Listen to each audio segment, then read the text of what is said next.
زندی که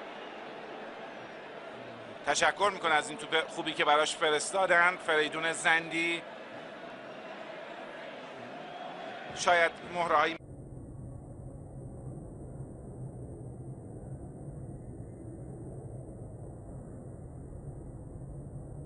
مثل میلاد میداودی، حتی آندرانیک تیموریان اگه شرایط بازی رو واقعا پیدا کرده باشه که اسمش رو نیمکت نشینا رد شده، و گوران بیرکوویچ ذخیره‌ای که معمولا میاد به بازی، علی خسیف،